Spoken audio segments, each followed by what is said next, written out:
आप मेरे इलाके के लोगों में आपको सिर्फ इतना कहूं, जब बात हुजूर की हुआ करे ना, तो फिर किसी के धक्का देने या इशारे करने का इंतजार न किया करें। नाम हुजूर का आए और सदाएं हमारे दिल से निकलना शुरू हो जाया करें। इसलिए कि जलसा सुनने के लिए सिर्फ अपने नहीं आते। ये जो आज सोशल मीडिया का दौर है, इस पे सिर्फ सुन्नी नहीं सुनेंगे, इस पे सिर्फ मुसलमान नहीं सुनेंगे, पूरी दुनिया गौर करती है कि अभी इस कौम में कितनी गैरत बाकी है। एक बात याद रखें, हुजूर से जो हमारा रिश्ता है ना, वो हमारी जान से ज्यादा, हमारे माल से ज्यादा, हमारी औलाद से ज्यादा, हमारी कुल कायनात से ज्यादा, हमें सबसे ज्यादा अगर कोई अजीज है तो हमारा नबी अजीज है। और ये हमारे कौलो फेल से जाहिर होना चाहिए। ये जो कभी कभी शोशे छोड़े जाते हैं ना, कभी कभी शोशे छोड़े जाते हैं, कभी हुजूर के खिलाफ, कभी सहाबा के खिलाफ, कभी हमारी मस्जिदों के खिलाफ, ये इसलिए नहीं कि भाई ये कुछ बिगाड़ लेंगे, ये इसलिए छोड़े जाते हैं ताकि ये पहचाने अभी इनमें कितनी जिंदगी बाकी है और ये कौम कितनी मर चुकी है।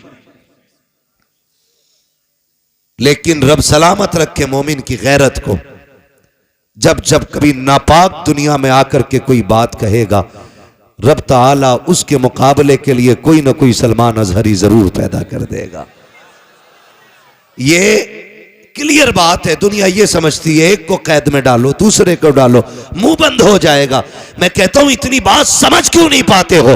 हमारी पूरी कौम को उठा के जेल में डाल दो, मगर तब भी हम नबी की अजमत में पहरा देना नहीं छोड़ सकते, इसलिए कि सब कुछ हमारा नबी है, सब कुछ हमारा नबी है। तो बात हुजूर की आया करे ना, तो कम से कम गैरत और हमीयत हमारी जिंदा होनी चाहिए। अल्लाह ताला अपने हबीब के सदक़े में हमको हुजूर की करम की खैरात अता फरमाए। आज की ये अजीम महफिल मुझे जैसा कि बताया कमेटी वालों ने, सरकार बगदाद रज़ी अल्लाह ताला अन्हु के ज़ात से मंसूब करके सजाई गई है। ऐसा ही है ना? ऐसा ही है ना? इतनी घूर के ना देखो, कुछ नहीं बिगाड़ सकते। मैं तुम्हारे ही इलाके का हूं, इमाम साहब नहीं हो जो घुड़कियों में आ जाऊंगा। बोलें जरा, 11वीं शरीफ की निस्बत की महफिल है कि नहीं? 11वीं की है ना? और आज पहली तारीख हो गई है। तमाम ही अहले इस्लाम को रबीउल सानी की दिली मुबारकबाद। रबीउल अव्वल हुजूर की जात से मंसूब, रबीउल सानी सरकार बगदाद की जात से मंसूब। हो सकता है मैं आपको करामतें ज्यादा ना सुना सकूं, क्योंकि करामत तो आप सुनते ही रहते हैं। चंद बातें बस आपसे कर लूं, बर्दाश्त कर लेंगे ना? कमेटी वाले कह रहे थे 1.5 घंटा बोलें, मुझे जो वक्त दिया गया था 11 बजे का था, वक्त हो गया किसी भी वजह से, उससे शिकवा नहीं है। हालांकि ये स्टेज से उतरने का वक्त था। अल्लाह सबको सलामत रखे। फिर बड़ी मेहनत के बाद सहमति यहाँ पे आके हुई कि भाई 1 घंटा बोलना है। बहुत ज़्यादा मैं मिजाज रखता हूँ, तूफ़ान नूह लाने से आखिर क्या फ़ायदा, एक अश्क ही बहुत है अगर कुछ असर करे। हम जहाँ बैठे थे वहाँ ये भी बहस चल रही थी, अगर फजर छूट गई तो जलसे का क्या फ़ायदा। ये बात भी बिल्कुल दुरुस्त है। या तो जलसे इतने जल्दी मुकम्मल कर लो कि फजर से पहले नींद मुकम्मल हो जाए, और या इतने लंबे कर दो कि जलसे से उठ के सीधे मस्जिद तक जाया जाए। ये 2 काम रखा करो, ऐसे नहीं बीच में लटक जाओ, ना जो सोने के ना जागने के। और ये जो हमारे अइम्मा हैं, हमारे उलमा हैं, इनका मसला बड़ा मुश्किल रहता।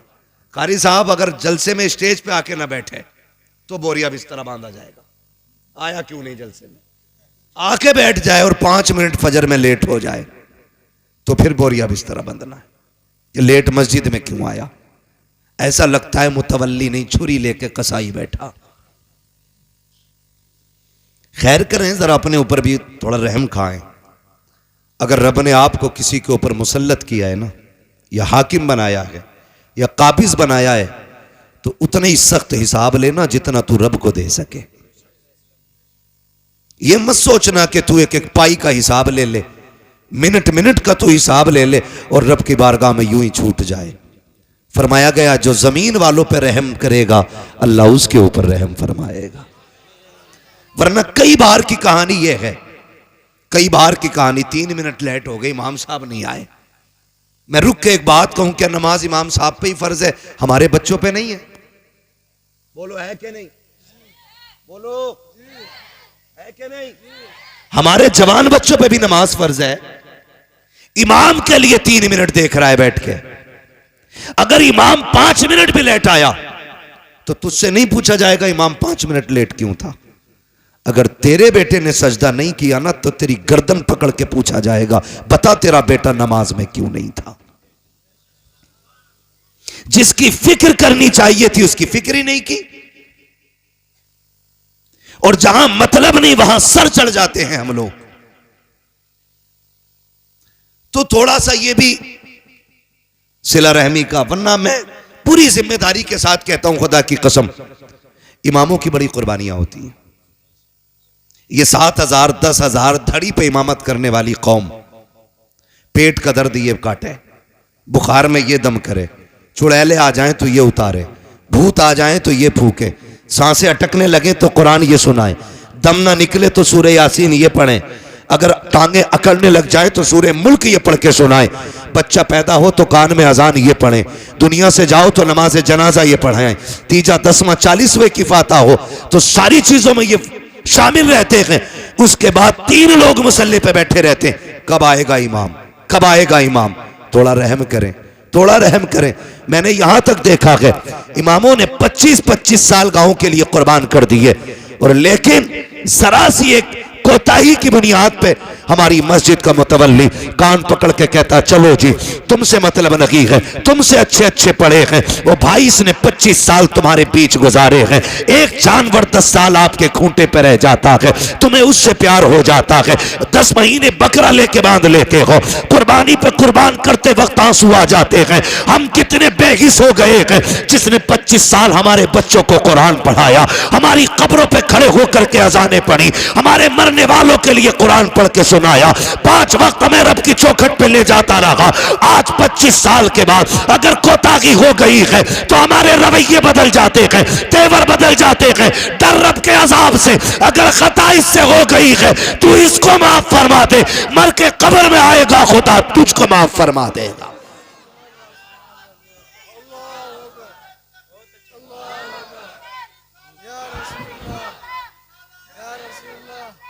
हाँ ये दुख की बातें, दुख की, बदलो अपने रवैये। ओ भाई इमाम है, घोड़ा नहीं है, लंगड़ा हो गया तो गोली मार दी, इमाम है ये, कदर करें, कदर करें, इज्जत करें। खुदा की कसम हम इनकी कदर करें ना करें, रब के फरिश्ते भी इनकी कदर करते हैं। ये कौन है ये तो मर के पता चलेगा। आज खसाब हूं ना मैं, आज प्रधान हूं, आज टांग पे टांग रख के बैठता हूं, कोई बोल नहीं सकता सामने, मेरे सामने किसी की आवाज ऊंची नहीं होती है। आज के ये लहजे हैं, सारी अकल निकल जाएगी।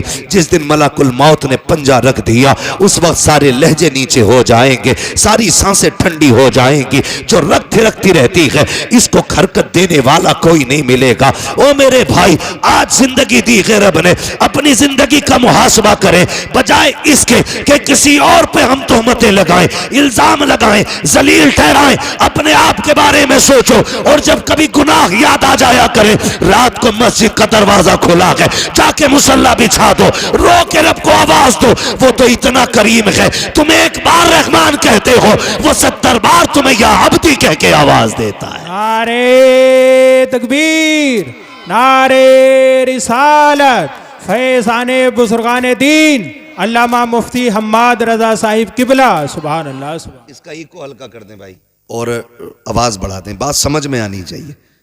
हाँ मैं शबीना पढ़ने नहीं, मैं बात कहने आया हूं। जी जी तवज्जो है सारे लोगों की, अल्लाह सलामत रखे। करेंगे इंशाअल्लाह, आवाज बढ़ाओ भाई ऑपरेटर साहब, करेंगे इंशाअल्लाह।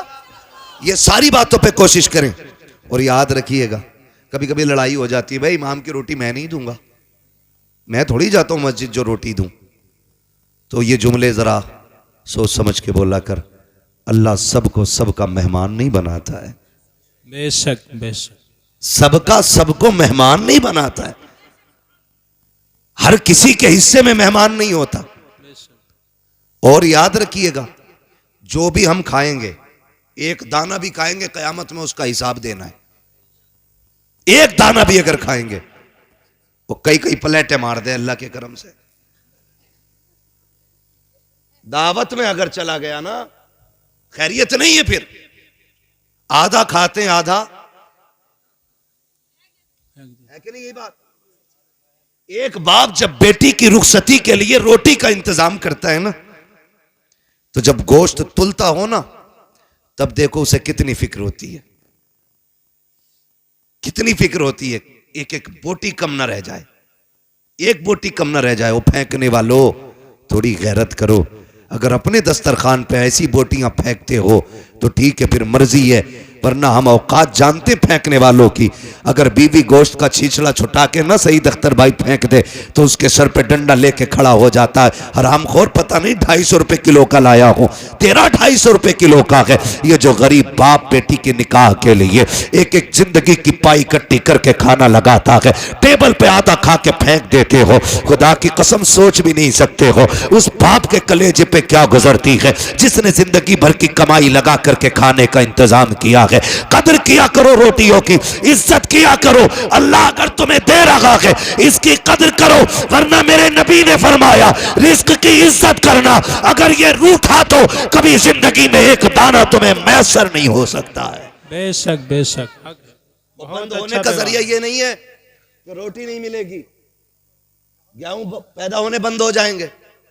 अभी लगा है बीमारी खेतों में, ईद के पत्ते सूख गए। मैं भी बैठा था गांव में अपने, तो बातें होने लगी, बोले ईद को कोरोना हो गया।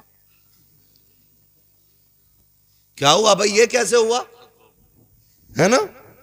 ईद को कोरोना हो गया, क्या हुआ कि पत्ते सूख रहे हैं। 20 बीघे सूख गई, 30 बीघे सूख गई। मैंने कभी पिछले हफ्ते में आया था, तुम तो कह रहे थे मेरे खेत के जैसा किसी का खेत नहीं। उस टाइम पता क्या बात कही जा रही थी? उस टाइम कह रहे थे जो दवा मैंने डाली है ना किसी ने नहीं डाली। किसी का गन्ना ज्यादा काला तो कह रहा जो बीज मेरा है ना वो बीज है, किसी का ही नहीं। अब जब खड़ी खेती सूख गई, अब कह रहे अब कोरोना हो गया। भाई दवा नहीं है, कब कुदरत की मार है ये, कोई दवा से ही ठीक ना हो रहा। मैंने कहा तू याद कर अपने लहजे, खुदा की कसम रज़्ज़ाक़ अल्लाह है।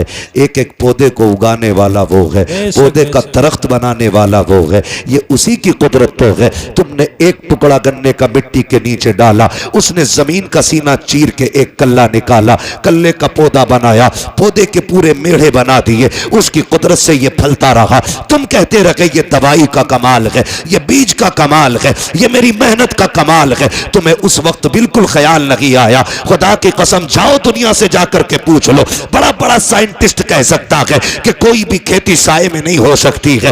एक खेती को फलने के लिए अगर धूप की जरूरत पड़ती है तो चांद की चांदनी की भी जरूरत पड़ती है। अगर सख्त झोंकों की जरूरत पड़ती है तो नसीम सहर की भी जरूरत पड़ती है। एक पौधे को बहाल करने के लिए रब ने कितना बड़ा निजाम लगाया है। कभी सूरज से सुखाया गया, कभी चांद से भिगोया गया, कभी सख्त हवाओं से पानी निचोड़ा गया, कभी बादे सबा से पौधों का मुंह धुला गया। तुम ये कहते हो कि ये दवाई का कमाल है। नहीं, तुम्हें उस वक्त कहना था ये खुदा की कुदरत से हो रहा है। खुदा की कसम दवा डालता या ना डालता, ना कोरोना होता ना डरोना होता। अपनी खेती खुदा के हवाले कर दे, एक एक बीज अल्लाह तेरे घर तक हिफाजत से पहुंचा देगा। नारे तकबीर, नारे रिसालत, नारे हैदरी। अल्लामा मुफ्ती हम्माद रजा साहिब किबला, बहुत अच्छा पैगाम है माशाल्लाह। करो कुछ, बहुत अच्छा, बहुत अल्लाह की कुदरत का इनकार ना करो। बेशक। फसल अच्छी हो तो क्या शुक्र है तेरा, ना कहो तो मालिक सब्र करता हूं। ये जो करोने हो रहे हैं ना, ये करोने इसलिए हो रहे हैं खेती में क्योंकि उशर कोई नहीं देता जी। हिसाब लगा रहा 2.5 लाख का गन्ना हुआ और 2.5 लाख में अल्लाह का कितना ये ना बताएगा। यही बात। जब हम उश्र और ज़कात नहीं देंगे तो फसलें मारी जाएंगी। बेशक। बनी इसराइल का दौर है। एक नबी उस वक्त के पहाड़ पर थे। वो कहते हैं कि मैंने अचानक बादलों के अंदर से आवाज सुनी, कोई कह रहा था चलो फलां के खेत को सैराब करो। तो वह जो है ना, सुन रहे मेरी बात, अल्लाह करे ये बात आपकी समझ में आ जाए। हाँ, तो वो कहते हैं कि जब मैंने बादल से ये आवाज सुनी ना, तो मैंने गौर किया ये जा किधर रहा। कहते हैं जहां मैं था वहां बादल बरसा और वहां से एक नाले की शक्ल में पानी चला। वो बयान करते हैं कि मैं पानी के साथ साथ चला। मैंने जाके देखा एक किसान अपने खेत में पानी भर रहा था। मैंने जो नाम सुना था, जो बादलों में नाम लिया गया था, फलां का खेत सैराब करना है, कहते मैंने उससे जाके पूछा तेरा नाम क्या? उसने वही नाम बताया। जब उसने वही नाम बताया तो मैंने उससे कहा यार बता नेकी कौन सी करके बैठा है, इबादत कौन सी की है? कहा क्यों? कहा ये बादल सिर्फ तेरे लिए बरसाया गया था। ये बनी इसराइल के नबी कहते हैं, जो उस वक्त के नबी हैं। वो कहते उस वक्त के नबी थे। उन्होंने कहा, मैंने कहा यार बता नेकी कौन सी की है, कौन सी इबादत करके बैठा है जो तेरे लिए सिर्फ बादल बरसा है? उसकी आंख में आंसू आ गए। उसने कहा इबादत क्या करूंगा, मैं रब का गुनाहगार बंदा। कहा फिर ये बादल तेरे लिए क्यों बरसा, क्या अमल करता है? उसने कहा जब मेरी खेती तैयार हो जाती है, इससे जो भी पैदा होता है उसके मैं 3 हिस्से किया करता हूं। एक हिस्सा बच्चों पे खर्च करता हूं, एक हिस्सा अल्लाह की रजा के लिए गरीबों में तकसीम करता हूं, एक हिस्सा फसल में लगा देता हूं। अल्लाह अकबर। आवाज आई जो हमारे लिए गरीबों पे खर्च करता है उसकी फसलें मारी नहीं जाती हैं, अल्लाह उसके नसीब का पत्थरों से पैदा फरमा देता है। सुभान अल्लाह, सुभान अल्लाह, माशाअल्लाह। लेकिन हम अगर पड़ा हुआ मिल जाए ना तो माले गनीमत, रातों रात बटियां की बटियां साफ। ओ भाई, जिंदगी जाब्ते के साथ गुजारे, जाब्ते के साथ गुजारे। हम कुछ भी नहीं है और कोई औकात हमारी नहीं, सिर्फ इतनी है कि तेरे टुकड़ों पे पले गैर की ठोकर पे न डाल। बेशक। झड़कियां खाएं कहां छोड़ के सदका तेरा। हम कुछ भी है ना हुजूर के करम से, हुजूर के करम से। ये तो नसीब है हमारा कि हम हुजूर की उम्मत में पैदा हुए। और खुदा की कसम रसूल आजम भी हमारे हैं, बगदाद वाले गौसे आजम भी हमारे हैं। बगदाद वाले गौसे आजम भी हमारे हैं। आप तारीख का ये बाप पढ़ के तो देखें, दुनिया जानती है। कई बार ये सुना होगा, वाकया सुनाना मकसद नहीं, सिर्फ कुछ बताना चाहता हूं। सरकार गौस पाक के वालिद का नाम क्या है? सलामत रहो भाई, सलामत रहो। हजरत अबू साले जंगी दोस्त रहमतुल्लाहि ताला अलैह वालिद, यही है ना? बोलो। हाँ यही नाम है, मुझे भी यही लग रहा। वालिद कई बार सुना होगा। रोजे से रहते थे, दिन भर रोजा रखना, रात भर नमाज पढ़ना। एक दिन भूख तेज की लगी ना, सुने बहुत गौर से, भूख तेज की लगी तो रोजा भी था। कहने लगे चलो दरिया के किनारे इफ्तार कर लेते। पानी पीने रोजे इफ्तार के लिए गए थे, सेब आ रहा था, उठा के खा लिया। क्या किया? अच्छा बताओ, किसी के पेड़ से तोड़ा था? बोले जरा। किसी से छीना था? दरिया में बहता हुआ आ रहा था, उठा के खा लिया। जैसे ही हलक के नीचे उतरा, फौरन दिल ने सवाल किया। दिल ने कहा अबू साले, अगर रब ने कयामत में पूछ लिया कि जो सेब खाया था मालिक से भी पूछा था कि नहीं, जवाब क्या देना है? कांप गए, घबरा गए। रुक के जरा बताओ, दरिया का बहता हुआ सेब उठा के खा ले, दिल कबूल नहीं करता है। आज ना बाजार में बंदा खड़ा हो जाता है, इस ठेले से उस ठेले पे, उससे उस पे, सुबह से शाम तक ना उठा उठा के खा के कह रहा क्या रेट दी है? उसने कही 70 रुपए, कह रहा महंगी है। फिर सिंगाड़े वाले के पास पहुंचा, पहले खाया फिर पूछा क्या रेट है? का 60 रुपए, महंगा है। ऐसी पूरे बाजार में घूम फिर के ठलुआ बंदा पेट भर लेता है। हल्दी लगी ना फिटकरी, रंग चोखा आ गया भाई। शाम को आया सीना चौड़ा करके, ओ भाई हराम के लुकमों से बच, हलाल के लुकमे खा। आज औलाद जूता लेके बाप के आगे खड़ी है, तो इसमें जिम्मेदार औलाद नहीं, बाप भी जिम्मेदार है। अगर तुम्हारा बेटा तुम्हारे सामने जूता लेके खड़ा है तो फिर लुकमे तलाश करो कहां से खिलाए थे, क्या खिलाया था बच्चों को। इसलिए कि अगर लुकमे हलाल के होते हैं तो औलाद मां बाप की फर्माबरदार होती है। यह ख्याल रखिएगा मेरी बात का। हराम के लुकमे नस्लें तबाह कर देते हैं। देर नहीं लगती है ना मैंड पे चलने। हम लोग अक्सर खेत में घूमने वाले लोग, इसलिए इस लेवल से मैं बात कर रहा हूं। बारी मारी सूत के किसी के खेत पे गुजर जाओ, धान के धोरा पूरा ही साफ है, एक बाल में धान नहीं मिलेगा, तुम सब सूत दिए। और करना कुछ नहीं है, चार खाएगा बाकी। याद रखना हिसाब देना पड़ेगा इसका, और हिसाब इतना सख्त होगा, पूछा जाएगा जो तूने दाना चबाया था वो कितना खाया था, और जो छिलका फेंका था वो कहां फेंका था किसका, किसकी जमीन में डाला। देखने में कोई औकात है धान के छिलके की, मगर हिसाब इतना सख्त होना है। लेकिन हमें डर नहीं लगता, अरे देखा जाएगा, देखा जाएगा, कम कोई नहीं है। बाट देख लो, बेच रहा है ना तो 900 ग्राम तोल लिया, खरीद रहा तो 1 किलो 100 ग्राम डंडी मार के ले रहा। कपड़ा अगर नाप रहा है तो 10 सेंटीमीटर कम है, वो कह रहा जी इतने में ही आया। और अगर कह दो छोटा रह गया तो सुकड़ गया होगा।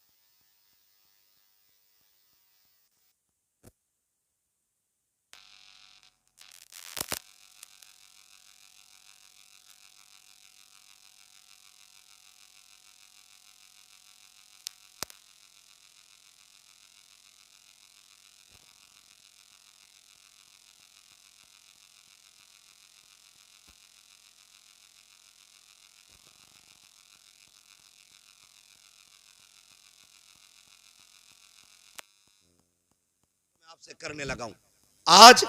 हुकूकुल इबाद को बंदा हल्के में लेता है। हुकूकुल इबाद जरा दिल पे हाथ रख के बताएं, हर गांव में मैंड का झगड़ा है कि नहीं? कहीं ऐसी जगह नहीं होती है, कहीं ऐसी जगह नहीं होती है जहां मैंड का झगड़ा ना हो। 4 इंच इधर की उधर कर दी, बड़ा बड़ा काबिल पड़ा मैंड काटने वाला, नीचे नीचे कुरेद का पानी भर दे, अगले दिन 4 इंच खेत बढ़ जाए उसका, क्या भाई इधर कैसे आ गई ना, लौट गई होगी। क्यों? ये तो 10 फीट की दीवार थी ना जो लौट गई होगी। और ये सोच रहा सबसे पैदावार उसे ही कुरेदेगा बैठ के। और जब सामने वाला भी कम नहीं होता, उसकी गिर गई, उसने उठाई पूरी फिट भर अंदर रख दी, तेरी मां ने दूध पिलाया इधर रख के दिखा। याद रखिएगा, हजरत अली गुजर के जा रहे, 2 बंदे झगड़ा कर रहे, एक कहता था जमीन मेरी है, दूसरा कहता था जमीन मेरी है। हजरत अली को आते देखा, कहने लगे अली ठहरो, तुम तो शेरे खुदा हो, और नबी ने फरमाया अना मदीनतुल इल्म वालियुन बाबूहा, मैं इल्म का शहर हूं, अली उसका दरवाजा है, फैसला कर दें। फरमाया किस चीज का फैसला? कहने लगे ये कह रहा है जमीन मेरी है, मैं कह रहा हूं मेरी है, बताओ जमीन किसकी है? आपने ठोकर मारी जमीन के। कहने लगी जमीन जानती है तू मैं कौन हूं? उसने कहा जी आपको अबू तुराब कहा जाता है। कहने लगे एक बात पूछूं? कहा पूछे ना अली। जमीन से अली बातें कर रहे हैं, बताए कि कहा क्या? कहा ये कह रहा है मेरी है, ये कह रहा है मेरी है, तू बता किसकी है? जमीन ने अजीब बात कही। जमीन ने कहा अली इनसे कह दो ना मैं इसकी हूं ना मैं इसकी हूं, बल्कि ये दोनों मेरे हैं। हुए नामवर बेनिशां कैसे कैसे, जमीन खा गई आसमां कैसे कैसे। बेशक जमीन ने कहा था ये मेरे हैं, इस 2-2 इंच के लिए तुमने क्या क्या ना किया। जरा सी मेंढ की खातिर तुमने अपनों पे गोलियां चलाई, अपनों के सर तोड़े, लाठियां डंडे चलाए, अपनों को घर से बेघर किया, बहन बेटियों को कोर्ट कचहरी में खचेड़ा, सिर्फ 2 इंच जमीन की खातिर। और यार क्या चला जाता अगर तुम अपने सगे भाई के लिए 2 इंच जमीन की माफी दे देते, या तुम्हारा क्या चला जाता अगर किसी भाई का हक ना मारते। और भाई जहां तू बाप का बेटा है वो भी तो बाप का बेटा है, बाप की संपत्ति में बेईमानी कैसी। लोग कहते हैं हम परेशान है, मैंने कहा किसी की औकात नहीं है जो तुम्हें परेशान कर सके। हमारी परेशानी की वजह हम ही लोग हुआ करते हैं। जाओ जाके कचहरियों में देखो, भाई का मुकदमा भाई के खिलाफ है, भाई का दावा भाई के खिलाफ है। जेलों में जाके देखो जितने भी दाढ़ी टोपी वाले हैं उनको फंसाने वाले अक्सर मुसलमान क्यों होते हैं, उनका जायदाद का झगड़ा क्यों होता है। ओ मेरे भाई खुदा का वास्ता इस 2 इंच 4 इंच फिट भर के लिए अपनों का खून ना बगाना, इसलिए कि दौलत हाथ का मैल होती है लेकिन अपने मेहनत से नहीं बल्कि रब की तौफीक और नसीबों से मिला करते। नारे तकबीर, नारे रिसालत, नारे गौसियत, मसलके आला हजरत, उलमाए अहले सुन्नत। सुभान अल्लाह। कर दो भाई, मैं इससे अच्छा तो बिना माइक के बोल रहा हूं। तवज्जो है सारे लोगों की। ओ भाई अपनों का खून ना बहाएं, खून ना बहाएं अपनों का। और तुम जिसके लिए अपने का गला काट रहे हो ना, ये तुम्हारे साथ कब्र में नहीं जानी है। लेके गया है कोई, गया है कोई लेके? कोई नहीं। खाली हाथ आना है, खाली हाथ जाना है, खाली हाथ जाना है। जब आए थे मुट्ठियां बंद थी, और जब जाओगे ये खुली हो जाएंगी, खुली हो जाएंगी, खुली हो जाएंगी। सिकंदर जिसने आधी दुनिया फतह कर ली थी और उसको पूरी दुनिया का बादशाह कहा जाता है। क्यों? क्योंकि जिस स्पीड से वो दुनिया फतह कर रहा था, अगर जिंदगी साथ दे देती पूरी दुनिया फतह करता वो। जानते हो, चलते चलते रास्ते में सांप ने काटा, जहर फैला, बिस्तर पे लेट गया, तबीबों ने इलाज किया। इलाज होते होते एक दिन तबीबों ने हाथ उठा दिए। तबीबों ने कहा ये बादशाह अब आखिरी लम्हात आ गए, बचोगे नहीं। उसने कहा कितना वक्त है? कहा बस चंद सांसें हैं। उसने कहा क्या मैं यहां से अपने वतन नहीं जा सकता? उन्होंने कहा नहीं, अब इतनी मोहलत नहीं है तुम अपने वतन जा सको। तब सिकंदर ने कहा था मेरे पास बहुत दौलत है, जाओ जाकर के ऐलान कर दो मेरी सारी दौलत कोई ले ले और इतनी सांसें दे दे कि मैं अपने मुल्क में जाके मर सकूं। तो सबने कहा था बादशाह सारी कायनात लेकर के कोई तुझे एक सांस नहीं दे सकता। उसने कहा फिर दौलत किस काम की? कहा लोगों मैं मर जाऊं मेरे हाथ कफन से निकाल देना। कहा किस लिए? ताकि दुनिया को बता दूं ये दौलत इतनी बेवफा है, तुम्हारा ही काम लगी आनी है। हाथ निकाल देना ताकि दुनिया दौलत को सब कुछ न समझे, दुनिया जान ले सिकंदर खाली हाथ आया था, खाली हाथ गया। नारे तकबीर, नारे रिसालत, नारे गौसियत, मसलके आला हजरत अल्लामा मुफ्ती हम्माद रजा साहिब किबला। सुभान अल्लाह, बहुत अच्छा पैगाम। ओ भाई ये किसी के साथ नहीं गई है और यह के बाद दीगरे सब की बारी है। आज मेरी है, कल आपकी बारी है। लोग कहते हैं हम उसे छोड़ के आए कब्रिस्तान। औकात क्या तुम छोड़ के आए? वो तुम्हें लेके गया था कब्रिस्तान तक। वो जो जनाजे में लेटा है ना वो तुम्हें लेके गया था। वो गड्ढा दिखा के लाया है, उसने कब्र दिखाई है, उसने मिट्टी दिखाई है, उसने तख्ते दिखाए हैं, उसने अंधेरा घर दिखाया है। उसने कहा मैं तो चल दिया, तू इसकी तैयारी करके आना, तू इसकी तैयारी करके आना। लोग समझ बैठे हैं कि नहीं नहीं जी जो भी है ऊपर ही ऊपर है। नहीं, असल मामला नीचे का है, असल मामला नीचे का है। हलाल की दौलत इकट्ठा करना बच्चों के लिए। यह दुनिया बड़ी बेवफा है। मर के देखो, अगर बाप करोड़ों भी छोड़ के गया है ना तो बेटों ने सोने के सिक्के नहीं दिए मस्जिद में। यह नहीं सोचा मेरे अब्बा ने मेहनत से कमाई थी, लाओ इसे ही बख्शवा लिया जाए। सोचा ही नहीं। सोचा बाप की जायदाद है तो भाई ये माले गनीमत है, अब नहीं दूंगा मैं किसी को भी। ना करें, अपने जीते जी आखिरत का इंतजाम करें। सरकार गौसे पाक के वालिद ने वो सेब खा लिया। ख्याल आया माफी लेनी चाहिए। दरिया के किनारे किनारे चले, बाग मिल गया सेब का, टहनियां लटकी हुई पके सेब लगे थे, समझ गए इसी बाग का सेब होगा। डर कितना था, एक सेब की कीमत देखें, एक सेब की कीमत। आज लोग गरीबों का हक खा जाते हैं, डकार तक नहीं लेते। कितने यतीम भतीजों को जहर दे दिया गया ताकि उनके हिस्से की संपत्ति भी हमें मिल जाए। वो भाई यतीम तो नहीं देख रहा, लेकिन खुदा देख रहा है, खुदा देख रहा है। गरीब तो जहर खा के मर गया, लेकिन हिसाब अल्लाह को देना है, हिसाब अल्लाह को देना है। अकीदे मजबूत रखो। हालात कैसे होते, मैं ज्यादा बात नहीं बढ़ाना चाहता, बस चंद बातें गौर से। बाग में पहुंच गए, एक ना बाग की सफाई कर रहा था, उससे आपने कहा तू बाग का मालिक है? उसने कहा नहीं। कहा काम क्या है? कहा मुझे बाग के मालिक से मिलना है।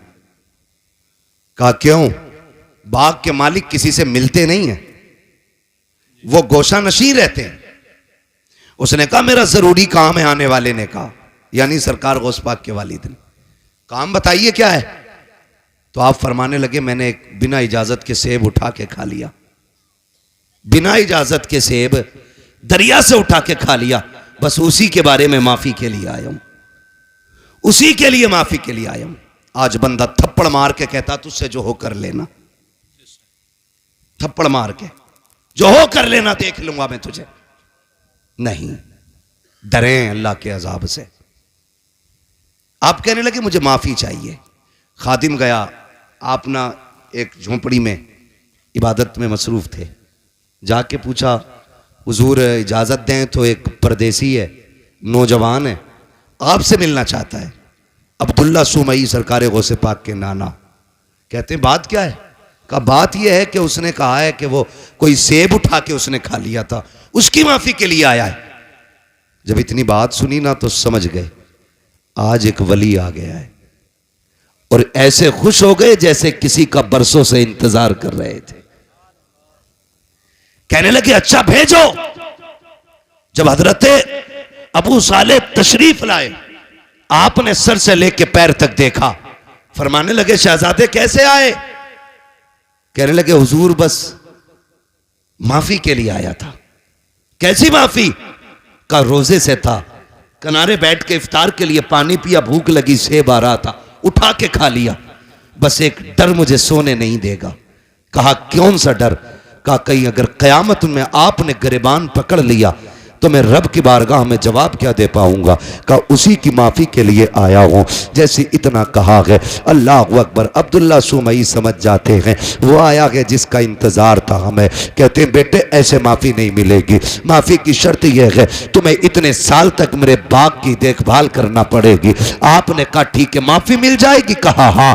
आपने फिर शर्त मंजूर की, बाग की रखवाली करते रहे, एक मुद्दत मुकर्ररा तक आपने बाग की रखवाली की है। जब मुद्दत पूरी हो जाती है फिर उठ के जाते हैं बाबा आप तो माफी दे दीजिए। कहा भी मुद्दत पूरी हो गई है। आप कहते हैं मुद्दत पूरी हो गई? कहा हाँ। माफी चाहिए? कहा हाँ। कहा इतने दिन और आपको काम करना पड़ेगा। फिर आपने शर्त मानी है। जब ये भी मुद्दत पूरी हो जाती है फिर जाते हैं। कहा बाबा आप तो माफी दे दो। कहा बस एक शर्त रह गई है, अगर ये मान लोगे तो मैं तुम्हें माफी दे दूंगा। कहा कौन सी शर्त है? कि तुम्हें मेरी बेटी से निकाह करना पड़ेगा, निकाह करना पड़ेगा। इतना सुना आंख में आंसू आ गए। बाबा जी ये फैसले हमारे घर के बड़े किया करते हैं, हमारा तो काम नहीं है। कहा अगर नहीं कर सकते तो जाओ, फिर आज के बाद तुम्हें सेब की माफी नहीं मिलने वाली। आप कहते हैं मंजूर है, सेब की माफी के लिए हम ये भी करेंगे। कहा पहले सुन तो लो बेटी कैसी है। कहा बताइए। कहा आंखों से अंधी है मेरी बेटी, हाथों से लूली है मेरी बेटी, पैरों से लंगड़ी है, कानों से बहरी है, जबान से गूंगी है। इतने नाम सुनते जा रहे हैं, सोच रखे हैं एक हसीन से निकाह करने के लिए खानदान की रजा लेनी पड़ती है, यहाँ इतने ऐब एक बच्ची में मौजूद है। कहते फिर जब चुप हुए कहा कहो क्या इरादा है, सेब की माफी चाहिए कि नहीं? कहते मंजूर है, हर शर्त मंजूर है। फिर अब्दुल्ला सुमगी ने जब निकाह कराया है कहा कहाँ है मेरी बीवी? कहा वो जो सामने घर है उसी के अंदर तुम्हारी बीवी है। आप जब दरवाजे पे गए दस्तक दी, अंदर से बहुत खूबसूरत लहजे में आवाज आई ठहरे भी दरवाजा खोलती हो। आप ठहर जाते हैं, कहा ये कौन है बोलने वाला? मेरी बीवी तो बोलना नहीं जानती है। जैसे दरवाजा खोला है चांद से ज्यादा रोशन चेहरा निगाहों के सामने है, परी पैकर वजूद निगाहों के सामने, देख के हैरत में है। सलाम किया, जवाब मिला, वापस पलट आते हैं, बाबा किधर भेज दिया था? कहा क्यों? कहा वहां मेरी बीवी नहीं है, वहां तो कोई और बच्ची है। कहा क्यों? कहा उसकी आंखें भी मौजूद हैं, वो बात भी करती है, वो तो चल के आई है, हाथों से दरवाजा खोला है, मुस्कुरा के कहते हैं बेटे वही तो तेरी बीवी है। कहा ये कैसे हो सकता है? कहते नहीं बेटे तुम सुनो तो सही, मैंने आंखों का अंधा इसलिए कहा था कि उसने आज तक शरीयत के खिलाफ कोई चीज नहीं देखी है, आज तक गैर महरम को नहीं देखा। गूंगी इसलिए कहा था, कभी जबान से नाजायज जुमला नहीं कहा। आपको मैंने हाथों के पाकिज इसलिए कहा कि नाजायज काम नहीं किया है, पैरों से लूड़ा लंगड़ा इसलिए कहा कि गलत तरफ चली रही है। ये बातें जब सुनी है कहते बाबा बता तो सही ये क्यों किया गया? कहते बेटे आज तू आया नहीं है, परसों से तेरा इंतजार था। मैंने कहा था मालिक बेटी शान वाली दी है, बेटा कहां मिलेगा? कहा बाग मेरे हम लेके आएंगे, उसको पहले आजमा लेना, फिर इंतजार के साथ तू उसका निकाह कर देना। कहते ये जो मैंने काम कराया है तुझसे मजदूरी नहीं ली है, कीमत नहीं ली है, आजमा रहा था देखूं ये मेरी बेटी के लिए सही है कि नहीं। कहा तेरे तकवे ने बता दिया मेरी बेटी के लिए इस वक्त जमीन पे तुझसे ज्यादा बेहतर कोई हो ही नहीं सकता है। नारे तकबीर, नारे रिसालत, नारे गौसियत, फैज़ाने गौसे आजम, फैज़ाने बुजुर्गाने दीन। सुभान अल्लाह। सुभान। एक सेब के लिए अनदेखे में कह रहे हैं मुझे लूली भी पसंद है, लंगड़ी भी पसंद है। आज तो सगा बेटा अब्बा से कह देता, अब्बा कहता मैंने फला जगह रिश्ता कर दिया, बेटा कहता मुंह बंद रखो, लड़की मैं खुद देखूंगा। हाँ मैं खुद देखूंगा। अब्बा के मुंह का तूक सूख जाता है ये सुन करके, तू देखेगा भाई? हाँ तुम क्या जानो, तुम हो ओल्ड मॉडल, हम हैं न्यू मॉडल, तुम पुराने दौर की सोच रखने वाले।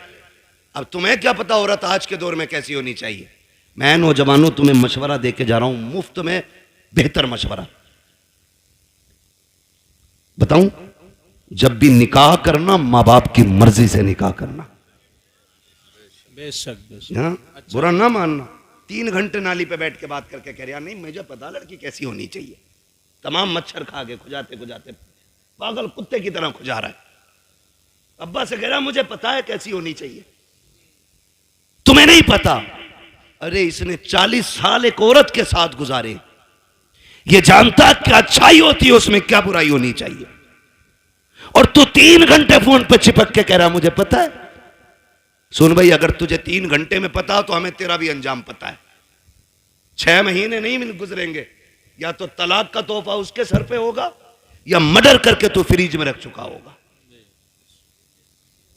इसलिए आपसे गुजारिश है रिश्ता करें तो बुजुर्गों की मर्जी के साथ करें, इसलिए कि अगर 1% कमी रिश्ते में होती भी है ना तो उस कमी को मां बाप की दुआएं पूरा कर दिया करती हैं, उस कमी को मां बाप की दुआएं पूरी कर दिया करती हैं। कभी अपनी मर्जी नहीं लगानी है कि भाई मैं अपनी मर्जी से निकाह करूंगा, मेहनत से बाप पालता है। आज हम पूछते हैं ना क्या किया अब्बा ने, औलाद आगे आई तो पता चला बाप का किरदार क्या था। आज जब बेटे ने उंगली थाम के कहा ना अब्बा मेले में जाना है, तो पता चला कि बाप ने हमें कैसे पाला था। माफ कीजिएगा, बाप गरीबी की दौर में कंधे पे बैठा के मेले लेके जाता था, आज बाइक होते हुए हम अपने बाप का बोझ हॉस्पिटल तक नहीं ढो सकते। काय की इंसानियत है हमारे अंदर। अपना सगा बाप गर्मी के मौसम में तेरे मेरे पेड़ के नीचे टाइम काटता है, और हम बीवियों के साथ ऐसी फ्रिज कूलर में। और कह रहा मौलवी तावीज दे दे बरकत हो जाए। देख तेरी बरकत रोडों पे फिर रही है, तेरी बरकत पेड़ों के नीचे है। देख तेरी बरकत किसी के स्लिप पे बैठी होगी, जाके देख तो पहरी में तेरी बेटी किसी की बैठक में पड़ी होगी, जाके देख तो सही तेरी बरकत किसी के आंगन में पड़ी होगी। बरकत मुझसे ना मांग, इनसे ना मांग, अगर बरकत चाहिए सोच जिस बाप ने पूरी जिंदगी धूप में पसीना बहा करके तुझे मुझे जवानियां दी है, उसका हाथ पकड़ के उसे फ्रिज में, कूलर में, वॉशिंग मशीन के सारे ऐश दे दे। खुदा की कसम तू उसके ऐश का इंतजाम कर, खुदा तेरी कब्र में तेरे ऐश के इंतजामात फरमा दे। बेशक बेशक है ना, जितना बड़ा बेटा हो गया इतने लहजे बिगाड़ के बात कर गया। अब्बा के कह रहे अल्लाह 4 मेहमान आ रहे हैं, तो कह रहा शट अप, क्योंकि इस गधे को 4 इंग्लिश के बोल आ गए ना। अपने अब्बा से कह रहा शट अप, क्यों? कह रहा बेवकूफ हो तुम, तुम्हें पता है मेहमान कैसे बैठाए जाते?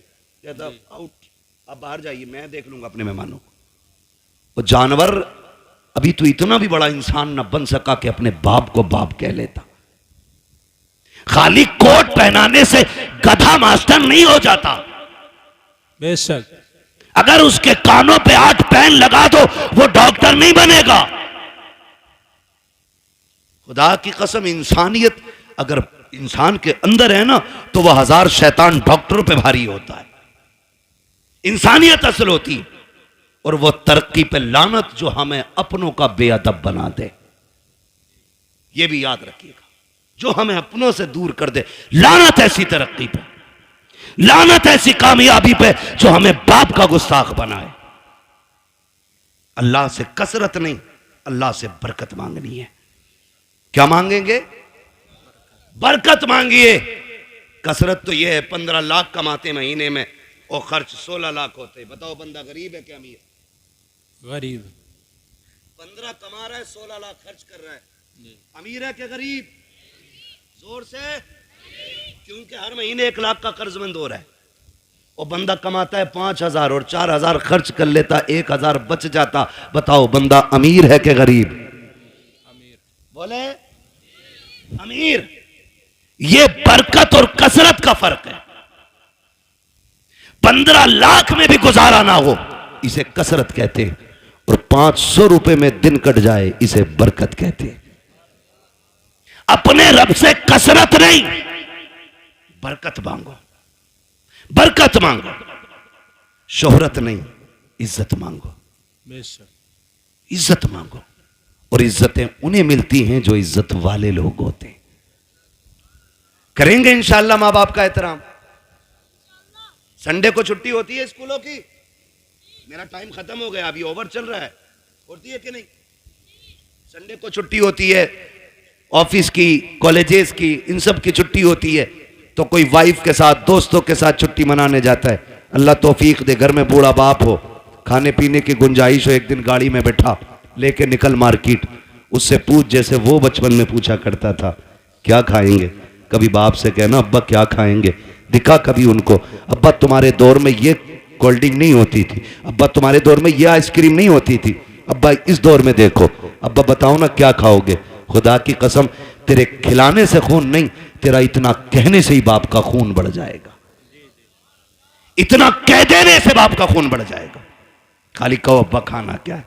रोज कहते हो ना बेटे बता क्या पकेगा, रोज पूछते हैं हम। बीवी कहती है ना क्या बनना है, पूछ लो बच्चों से। बच्चे कहते हैं चिकन खाना, मटन खाना, ये फ्राई वो फ्राई। हम ये कहते हैं, कभी माँ बाप को बैठा के कहे अब्बा आज तुम बताओ क्या बनेगा, आज जो तुम कहोगे वो पकाया जाएगा। कभी उनकी मर्जी से भी खिलाओ, कभी उनकी मर्जी से बनाओ। और बीवी से कहते सुन, बहुत सुनी है, हर जगह अपनी चलाई हमने, लेकिन आज के बाद हमारे माँ बाप की चलनी है। इनकी मर्जी से पकेगा, जो ये कहेंगे वो खिलाया जाएगा। खुदा की कसम मैं समझता हूं 50% दवाएं बंद हो जाएंगी अगर औलाद बाप के साथ ये रवैया इख्तियार कर ले।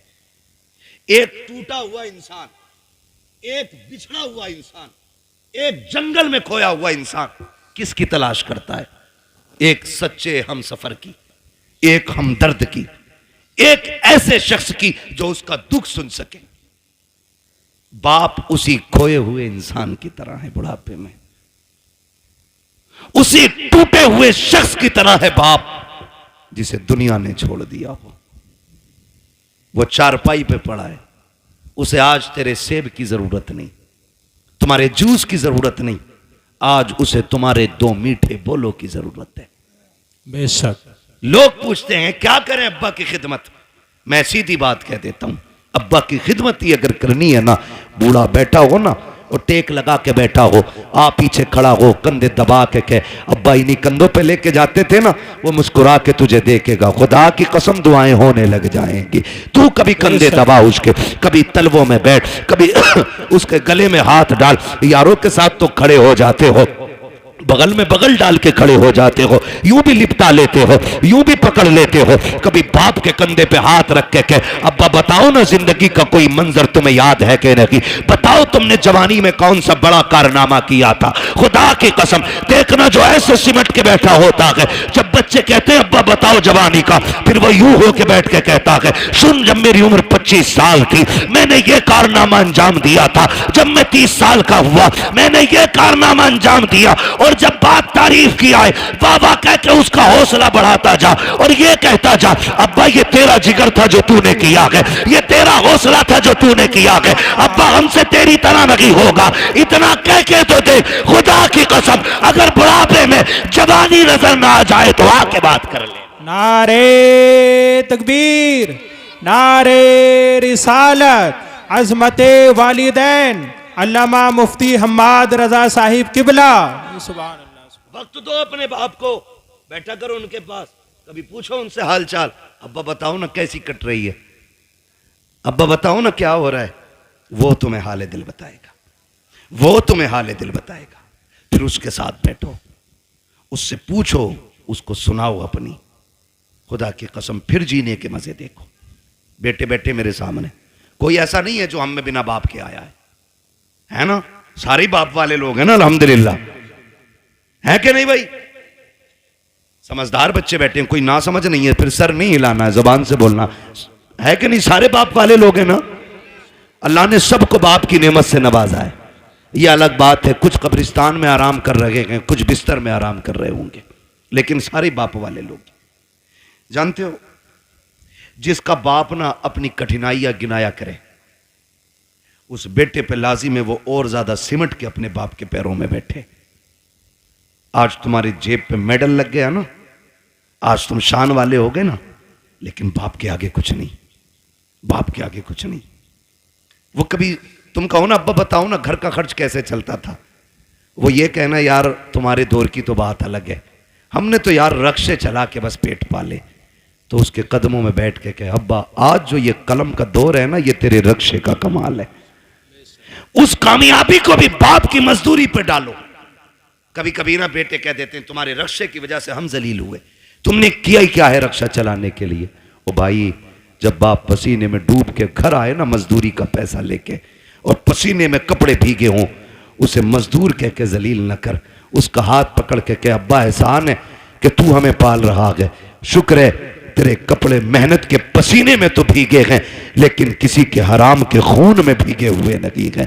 तूने हमें चटनी के, हमें पसीने की कमाई की चटनी खिलाई है, हराम के मुर्गे नहीं खिलाए हैं। ये उससे कह खुदा की कसम आज उसने 1 रुपए मेहनत की है, कल वो तेरे लिए 1.5 रुपया मेहनत करके लेके आए। लेकिन हम ना निकम्मे हो गए, हमने बाप की मेहनत पे पानी फेर दिया। और याद रखिएगा मैं आपको बता दूं, लोग पूछते हैं वजीफा वजीफा, एक सीधा सा वजीफा, वली बनना चाहते हो तो माँ बाप से दुआएं लिया करो, वली बनना चाहते हो तो माँ बाप से दुआएं लिया करो। माँ बाप दुआएं कर दें तो अल्लाह बच्चों को वली बना दिया करता है। बच्चों को अल्लाह, थक गए ना आप लोग, मैं तो पहले ही मना कर रहा था 1.5 घंटे की सुई ना ले जाए। माँ बाप की दुआओं से अल्लाह बच्चों को, जोर से वली बना देता है। ये माँ बाप की दुआएं होती हैं। जो हम 10 साल के सजदों से नहीं पाते ना, वो माँ के 2 आंसू दे देते, 2 आंसू दे देते। फर्क है, लेने वाला होना चाहिए, लेने वाला होना चाहिए। इनके कदमों में बैठो, इनकी जूतियां उठाओ। हम कितने भी बड़े हो जाएं, माँ बाप से बड़े नहीं हो सकते। सरकारे बगदाद पढ़ें आप तारीख। जाने लगे, माँ ने क्या कहा, बेटे अब्दुल कादिर जा रहे हो? जी अम्मी। का जरा हाथ में हाथ तो दो। का लो, हाथ में हाथ दिया। कहने लगी बेटे वादा करके जा, कभी झूठ नहीं बोलेगा। खुदा की कसम, ये माँ की जबान थी, झूठ नहीं बोलेगा। माँ वादा करता हूं, ना आज तक बोला है ना आज के बाद कभी झूठ बोलूंगा। ये वादा आज इसलिए लिया गया, अब तक तो माँ के सामने थे, अब माँ की नजरों से ओझल हो रहे थे। माँ वादा ले रही है। एक झूठ कितनी बुराई के दरवाजे खोलता है। ये सरकार गौस पाक की अम्मी का वादा बता रहा है कि सबसे बड़ा वादा लिया, अब्दुल कादिर झूठ ना बोलना। ये वादा लेके चले, चोरों ने पकड़ा, लूटा सबको। आपके पास भी आया, छानबीन की, नहीं मिला, चला गया। बादशाह ने पूछा जो डाकू का सरदार था, सब कुछ ले आए? कहा हाँ। कहा कोई बचा तो नहीं? एक ने कहा एक बच्चा बचा है, हमने तलाश किया तो कुछ नहीं है, लेकिन वो बता रहा उस पर 40 सिक्के सोने के, हमने सारे छान लिए। उसने कहा बुला के लाओ। सरकार गौस पाक तशरीफ लाए। डाकुओं के सरदार ने कहा बेटे क्या है तुम्हारे पास? कहा सोने के सिक्के। कहा कितने? कहा 40। कहा किधर? कहा मेरी मां ने मेरी सदरी में सिल दिए थे, सदरी का बंद तोड़ा गया, सिक्के खन खन गिरे। डाकुओं का सरदार क्या कहता है? बेटे झूठ बोल के बचा सकते थे। मेरे गौसे पाक क्या कहते?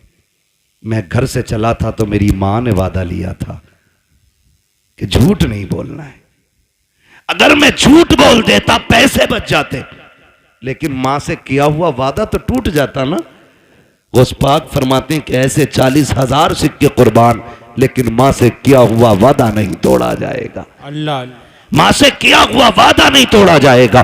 जैसे इतनी बात कही है, डाकुओं के सरदार ने तोड़ के कहा था शहजादे बता तो सही किस खानदान से ताल्लुक रखता है? फरमाते मैं मुस्तफा के खानदान से ताल्लुक रखता हूं, मैं हसनी हुसैनी सैयद हूं। जैसे इतना कहा है, उसने कदम पकड़े, कहने लगे शहजादे माफी चाहते हैं, दुख दिया, हमें तौबा करा दीजिए। कहा क्यों? कहा हम ये सोच रहे हैं तुम्हें मां का वादा याद है, हम गुनाहगारों को खुदा का वादा याद नहीं रहा।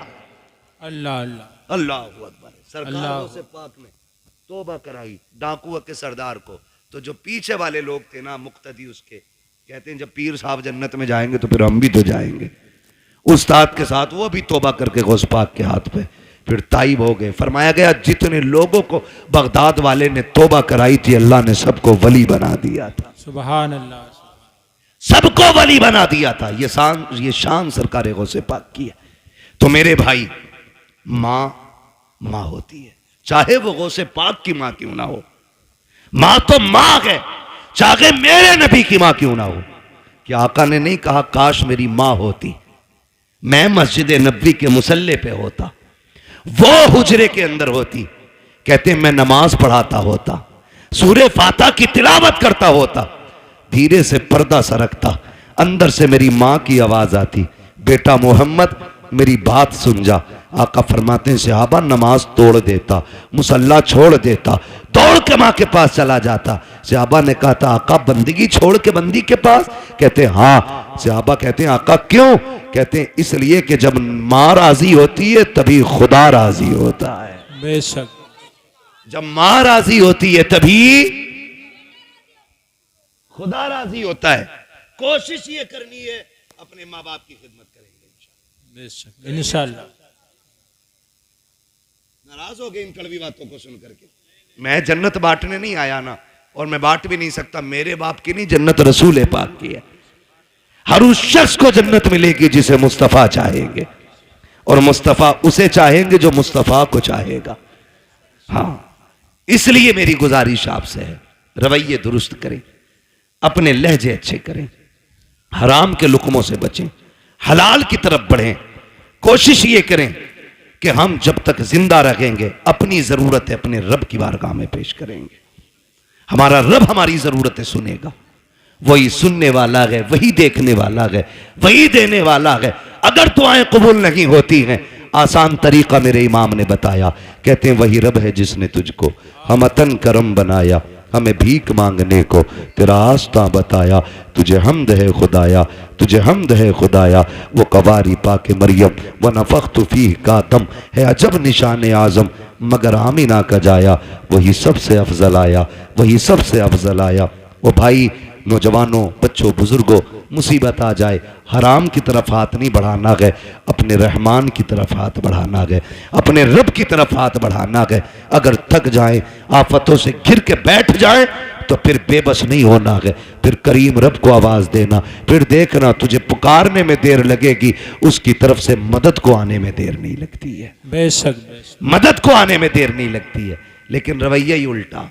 पेट में दर्द उठेगा, कह रहा हाय मैया, फिर मैया आ गई तो कह रहा हाय डॉक्टर। डॉक्टर ने कहा बस हो गया आत्मा, अब ना बचेगा।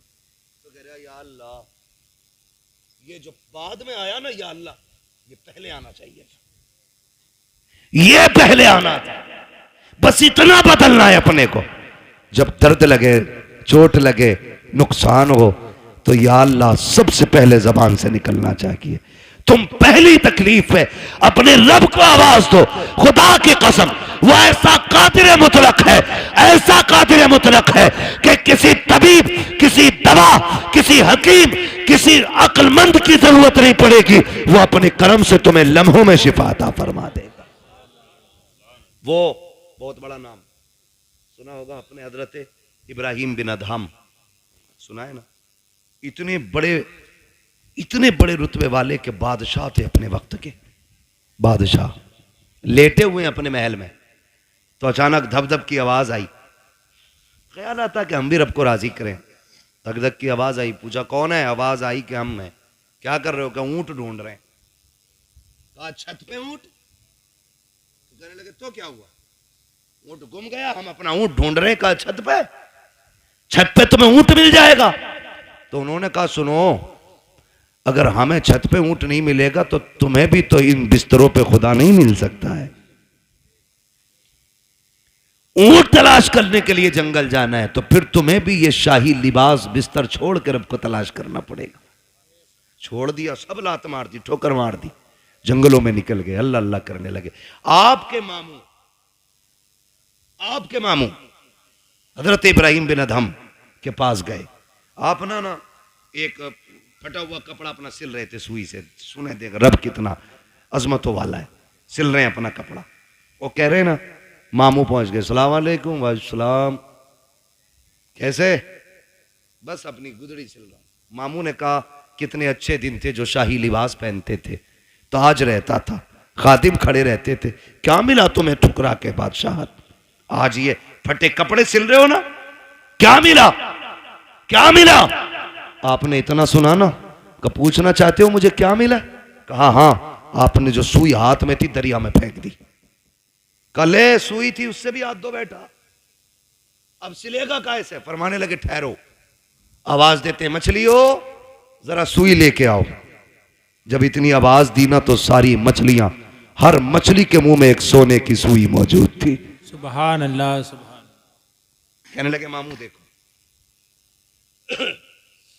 सबके मुंह में एक सोने की सुई।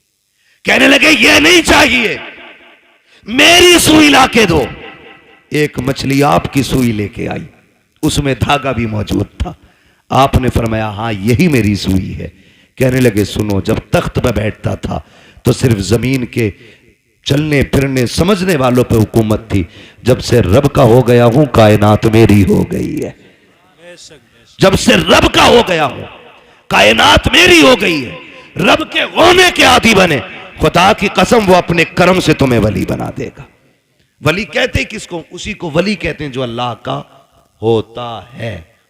वो बात याद आ गई, एक ना दीवाना गुजर के जा रहा था, दीवाना गुजर के जा रहा था, बारिश का मौसम। किसी ने देखा मजजूब जा रहा, उसने कहा ओ भाई दूध पी लो। गरम गरम दूध पिलाया, पिया, चल दिए, शुक्र अदा किया, आगे चले। वो खड़ाव पहन रखी थी दीवाने ने, है ना, तो छप छप करके जा रहे थे। एक दीवाना अपनी महबूबा के साथ बैठ के गुलछर्रे उड़ा रहा था। उसके पैर की छींट ना दीवाने के, उसकी महबूबा के कपड़ों पे आ गई। उसने कहा पागल दिखता नहीं है? उसने कहा मैडम क्या हुआ? जो उसका महबूब था, कहा कि इसने मेरे कपड़ों पे गंदगी डाल दी। तो महबूब था उसका, ओवर एक्टिंग भी की, थोड़ा सा उठा और दीवाने के थप्पड़ मार दिया। दीवाने ने आसमान की तरफ देखा, कहने लगा शुक्र है मालिक तेरा, कभी बैठा के दूध पिलाता है, कभी थप्पड़ लगवाता है, कभी दूध पिलाता है, कभी थप्पड़ लगवाता है। अभी चंद कदम चला था, ये तो गुजर गया। वो उठी अपनी जगह से, चली, गिरी और मर गई। मर गई। किसी ने कहा कि जिसके थप्पड़ मारा ना उसने बद्दुआ की थी। लोग दौड़े, पकड़ के लाए, कहने लगे तूने इसके लिए बद्दुआ की थी? उसने कहा नहीं। कहा फिर ये मर कैसे गई? कहा सीधी सी बात, हिसाब बराबर हुआ है। कहा क्या? कहा जब मेरे पैर से कीचड़ उछल के इसके महबूब के ऊपर पड़ी तो इसको बुरा लगा, इसने मुझे थप्पड़ मारा, और जब इसने मुझे थप्पड़ मारा तो फिर मेरे महबूब को बुरा लग गया। इसने अपनी हैसियत से बदला लिया, उसने अपनी शान के मुताबिक काम कर दिया। उसने कहा झगड़ा कोई नहीं, हिसाब बराबर है, हिसाब बराबर है। यही हजरत अली फरमाते हैं कि जब भी तुम्हारा मुकाबला किसी गरीब से हो तो अल्लाह से डरना, गरीब से डर जाना, कमजोर से डरना, भले ताकतवर से मत डरना। किसी ने कहा था अली कमजोर से क्यों डरना? ताकतवर से डरना समझना आता है, कमजोर से डरना समझना नहीं आता। तब हजरत अली ने कहा था सुनो, जब ताकतवर पे तुम ताकत दिखाओगे तो वो अपनी ताकत से बदला ले लेगा, लेकिन अगर तुम कमजोर पे ताकत इस्तेमाल करोगे तो वो बदला खुद नहीं लेगा, उसका बदला अल्लाह लेता है। कौन लेता है? अल्लाह लेता है। इसलिए हमेशा कोशिश ये करना कभी किसी का दिल ना टूट जाए, कभी किसी की आह ना लग जाए। और भाई शान से जी लेना ही काफी नहीं है। ये जनाजे के कंधे भी बड़े अहम हुआ करते हैं, जनाजों में चलने वाले लोग भी बड़े अहम होते हैं। खाली भीड़ बढ़ा लेना काफी नहीं है, उनके अंदर हमदर्दों का होना भी बड़ा जरूरी होता है। किसी को इतना सता के ना जाना कि तेरे जनाजे में हंसता हुआ जाए और वो ये कहे अच्छा हुआ मर गया। अगर किसी ने इतना कह दिया, अल्लाह कयामत में तेरे बगल में खड़ा करके कहेगा बता क्या दिल दुखाया था जो तेरी मौत पे ये खुश हो रहा था, कितना सताया था जो इसने तेरी मौत पे खुशियां मनाई थी। कोई बचाने वाला नहीं होगा। अपने मरने के बाद ऐसे हालात छोड़ जाना ताकि गरीब रो के ये कह सके मालिक आज के बाद सहारा कौन बनेगा, भूखों को कौन खिलाएगा, प्यासों को कौन पिलाएगा। ऐसे लोग छोड़ जा, तेरा तीजा हो ना हो तुझे बख्शवाने के लिए कब्र में मुस्तफा आ जाए। सुभान अल्लाह। असल ये है लहद में इश्क रुखे शह का दाग लेके चले, अंधेरी रात सुनी थी चराग लेके चले, तेरे गुलामों का नक्शे कदम है राहे खुदा, वो क्या भटक सके जो ये सुराग लेके चले। इसलिए अपने मरने के लिए तैयारी कर ले।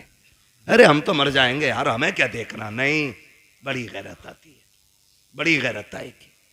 बहुत गौर से ये बात सुन ले मेरी। कई बार ऐसा होता है अब्बा की कब्र पे खड़े होकर बेटा कहता भाई मेरे अब्बा ने किसी के पैसे लिए तो बता दो, मैं दे दूंगा, मैं दे दूंगा। अब्बा की कब्र पे खड़े होकर। भाई मैं इस माइक की वजह से अपनी रोटेशन पे नहीं बोल पा रहा हूं, शजरा तो कतई नहीं पढ़ पाऊंगा इस पे। मैं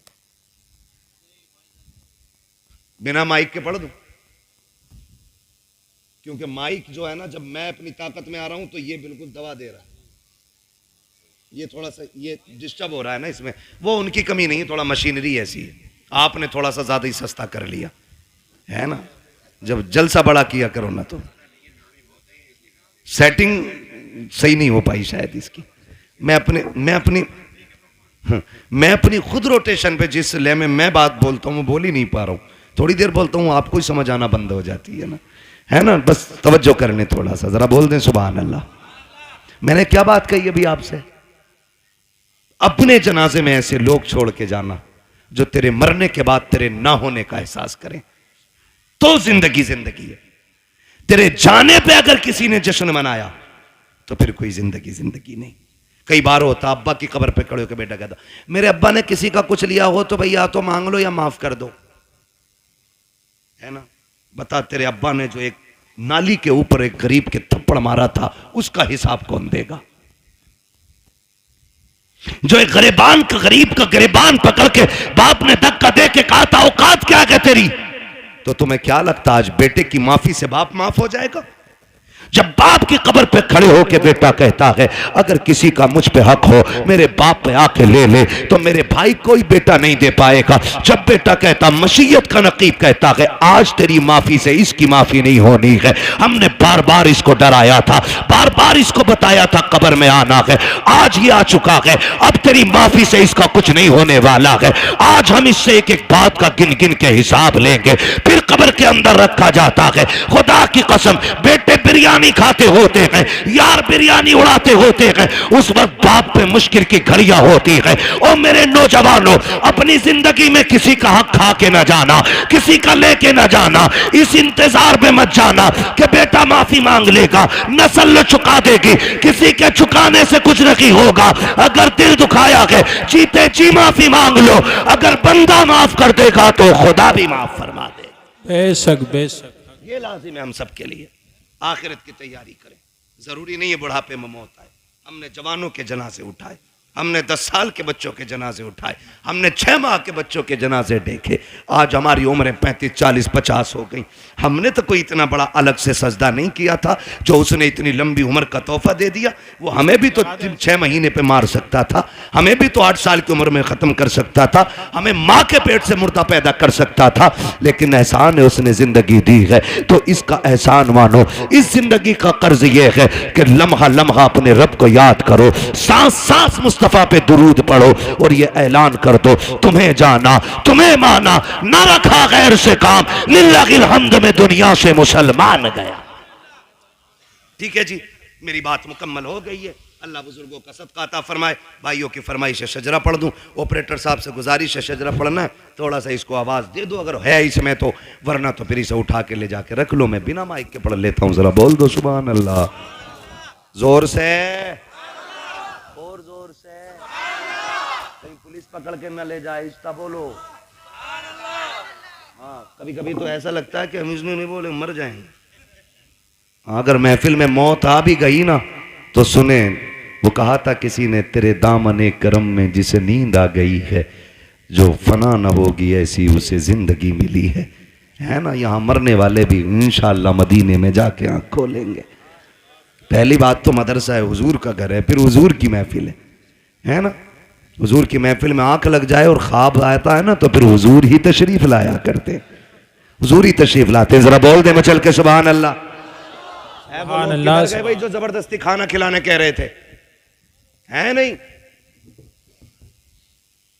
हैं सारे लोग, अभी गए तो नहीं है ना कमेटी वाले। अल्लाह आपको सलामत रखे। आपको साथ देना है। जब मैं हाथ का इशारा करूं ना तो समझ जाना मौलवी सांस लेना चाह रहा।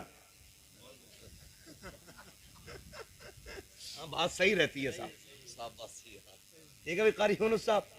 हाँ, जब मौलवी इशारा करे समझ लो मौलवी की सांस घुट रही है, अगली सांस लेना चाहता है, उसी बीच में आपको जोर से क्या बोलना है। इतनी जोर से तो वो बोलते हैं कि जो सुनना ना चाहते, आप सुनना चाहते फिर इतनी सस्ती से बोलें सुभान अल्लाह। हाँ, तो जब आप इतनी जोर से सुभान अल्लाह कहोगे तो मैं इसकी आड़ में सांस ले लूंगा। अल्लाह चाहेगा आपको नेकी मिल जाएगी, और वो बड़ा करीम है, जब आपको देगा तो फिर हमें भी अता कर ही देगा, है ना। तो हाथ का इशारा होगा, फिर क्या बोलना है आपको। सुभान अल्लाह। ये देखो, तुम चेयरमैन हो, ये जमींदार लोग हैं, और ये तो तख्त नशीन शहनशाह लोग हैं। कह जी हम चेयरमैन हैं, ठीक है। तो जमींदारों से लेकर चेयरमैनों तक, चेयरमैनों से लेकर दरबानों तक, दरबानों से लेकर के तख्त नशीनों तक, सभी से गुजारिश है मेरा साथ देंगे और मोहब्बत से बोलेंगे सुभान अल्लाह। कई लोग तब भी ऐसे घूर के देख रहे हैं कि डेला मार देंगे। मर्जी है तुम्हारी, मेरे भाई ने कहा इसलिए पढ़ रहा हूं शजरा, वरना कतई नहीं पढ़ता, इतना थक गया हूं। बोले जरा। मैं एक बात बता दूं, मैं नमाज की नीयत नहीं बांध रहा हूं। कभी सोच रहे हो तरावी में क्या होता है, हजरत 15 पारे शबीने में कभी कभी होती थी ना, तो इमाम साहब ने नीयत बांध ली, अपना आप हुक्का लेके बैठ के नाली पे, जब तक रुकू चल रहा तब तक हुक्का चल रहा, रुका है हुक्का बहकर रुकू में। तो ये नियत नहीं है मेरी नमाज की कि तुम चुप जाओगे मैं चलता ही रहूंगा। तुम सुभान अल्लाह कहोगे तो आगे चलूंगा, वरना वही नियत तोड़ दूंगा। ठीक है जी, जरा बोल दे सुभान अल्लाह। माशाअल्लाह, जियो सलामत रहो। 2 बज गए हैं लेकिन लग नहीं रहा 2 बजने। 2 घंटे और बोल लूं, कर लूं 2 घंटे और तकरीर। इधर वाले लोग सोच रहे हैं घर पे पिटाई पक्की है, बता के ही नहीं आए। हाय मेरे भाई, सलामत रखे अल्लाह तुम्हें, ये मोहब्बत है। देखो तकरीबन 600-650 किलोमीटर का सफर करके अब तक आया, ट्रेन से नहीं, फ्लाइट से नहीं, अपनी गाड़ी से। थका हुआ था। आपने इस मोहब्बत से सुना कि थकन का एहसास ही खत्म हो गया। अब इस मोहब्बत से आपको शजरा सुनना है कि मुझे लगे ही नहीं मैं तकरीर कर चुका हूं। बोले जरा सुभान अल्लाह। आदम के बेटे शीश, देखो कैमरे वालों पे कतई उम्मीद ना रखियो, ये जलसे में नहीं, ये बिजनेस में आए हैं। ठीक है जी, जलसा तुम्हारा और मेरा है। हाँ, फिर आपको मेरा साथ देना। बोले जरा सुभान अल्लाह। आदम के बेटे शीश, शीश के बेटे यानस, यानस के बेटे कैनान।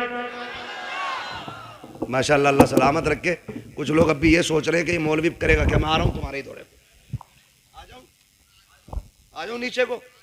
हाँ, कतई नीचे उतार दियो तुम। बोले जरा सुभान अल्लाह। आदम के बेटे शीश, शीश के बेटे यानस, यानस के बेटे कैनान, कैनान के बेटे मेलाइल, मेलाइल के बेटे व्यारत, व्यारत के बेटे इदरीस, इदरीस के बेटे मुतवश्शिक, मुतवश्शिक के बेटे लबकने के नाम, लबकने के नाम के बेटे नूह, नूह के बेटे शाम, शाम के बेटे जुलात, जुलात के बेटे शालिक, शालिक के बेटे आबिर, आबिर के बेटे दाता, दाता के बेटे रावा, रावा के बेटे सारू, सारू के बेटे नाखुर, नाखुर के बेटे तारिक, तारिक के बेटे इब्राहिम खलीलुल्लाह, इब्राहिम खलीलुल्लाह के बेटे इस्माइल ज़बीहुल्लाह, इस्माइल ज़बीहुल्लाह के बेटे केदार, केदार के बेटे अवाम, अवाम के बेटे हमल, हमल के बेटे साबित, साबित के बेटे सलमान, सलमान के बेटे रईसा, रईसा के बेटे इलियासा, इलियासा के बेटे औद, औद के बेटे हव्वा, हव्वा के बेटे अदनान, अदनान के बेटे मोहिद, मोहिद के बेटे नदार, नदार के बेटे मुदर, मुदर के बेटे इलियास, इलियास के बेटे मुदरिक, सुभान अल्लाह, सुभान इलियास के बेटे मुदरिका, मुदरिका के बेटे खदीमा, खदीमा के बेटे किनाना, किनाना के बेटे नदर, नदर के बेटे मालिक, मालिक के बेटे फहर, फहर के बेटे गालिब, गालिब के बेटे लुई, लुई के बेटे काब, काब के बेटे मुर्रा, मुर्रा के बेटे किलाब, किलाब के बेटे कुसई, कुसई के बेटे अब्दे मनाफ, अब्दे मनाफ के बेटे हाशिम गए, हाशिम के बेटे अब्दुल मुत्तलिब गए, अब्दुल मुत्तलिब के बेटे अब्दुल्लाह गए, अब्दुल्लाह के बेटे मोहम्मदुर रसूलुल्लाह। नारे तकबीर, नारे रिसालत, नारे गौसियत, मसलके आला हजरत उलमाए अहले सुन्नत अल्लामा मुफ्ती हम्माद रजा साहिब किबला। सुभान अल्लाह। बस जो हुए गलत उनको माफ फरमाए रब्बे कायनात। जिंदगी ने दिया साथ, फिर होगी मुलाकात, चमन रहा फूल खिलेंगे, जिंदगी रही फिर मिलेंगे, मुसाफिर हैं हम भी, मुसाफिर हो तुम भी, किसी मोड़ पर फिर मुलाकात होगी। फकीरान आए सदा कर चले, सदा खुश रहो ये दुआ कर चले। सारे लोग कलमा शरीफ पढ़ लीजिए, ला इलाहा, और जोर से ला इलाहा इल्लल्लाहु मुहम्मद।